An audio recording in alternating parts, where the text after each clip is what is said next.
Hello दोस्तों, आप सभी का मेरे YouTube चैनल में स्वागत है। एक बार माता पार्वती ने भगवान शिव से कहा कि प्रभु, मैंने पृथ्वी पर देखा है कि जो व्यक्ति पहले से ही अपने दुखी है, आप उसे और ज़्यादा दुख प्रदान करते हैं, और जो सुख में है आप उसे दुख नहीं देते हैं। भगवान शिव ने इस बात को समझने के लिए माता पार्वती को धरती पर चलने के लिए कहा, और दोनों ने इंसानी रूप में पति पत्नी का रूप लिया और एक गांव के पास डेरा जमाए।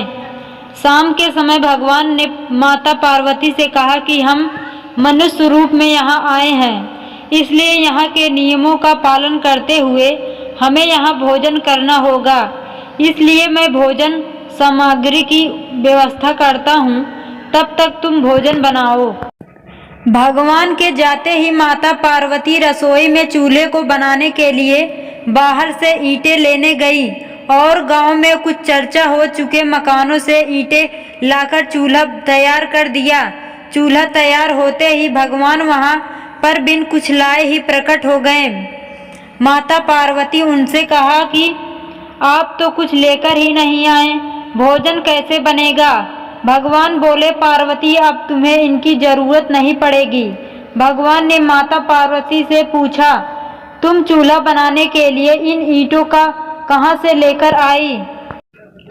तो इस पर माता पार्वती ने कहा, प्रभु, इस गांव में बहुत से ऐसे घर भी हैं जिनका रखरखाव सही ढंग से नहीं हो रहा है।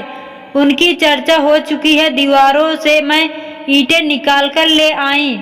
भगवान ने फिर कहा, जो घर पहले से ही खराब थे, तुमने उन्हें और खराब कर दिया। तुम ईंटें उन सही घरों की दीवारों से भी तो ला सकती थी। माता पार्वती बोली, प्रभु, उन घरों में रहने वाले लोगों ने उसका रखरखाव बहुत सही तरीके से किया है और वे घर सुंदर भी लग रहे हैं। ऐसे में उनकी सुंदरता को बिगाड़ना उचित नहीं होता। भगवान बोले, पार्वती, यही तुम्हारे द्वारा पूछे गए प्रश्न का उत्तर है। जिन लोगों ने अपने घर का रखरखाव अच्छी तरह से किया है, यानी सही कर्मों से अपने जीवन को सुंदर बना रखा है, उन लोगों को दुख कैसे हो सकता है? मनुष्य के जीवन में जो भी सुखी है वे अपने कर्मों के द्वारा सुखी है, और जो दुखी है वे अपने कर्मों के द्वारा दुखी है। इसलिए हर एक मनुष्य को अपने जीवन में ऐसे ही कर्म करने चाहिए जिससे कि इतनी मजबूत व खूबसूरत इमारत खड़ी हो कि कभी भी कोई भी उसकी एक ईंट भी निकालने ना पाए।